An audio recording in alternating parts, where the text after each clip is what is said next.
at the ceiling fan, confessions underneath his breath.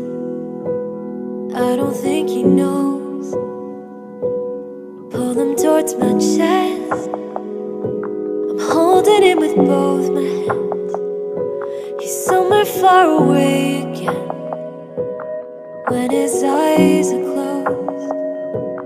I know when he wakes up, nothing I could do but hold my tongue and somehow try to breathe. Cause I know that he misses her, I know that he wishes her body was next to him instead of me. But I hear him talking in his sleep.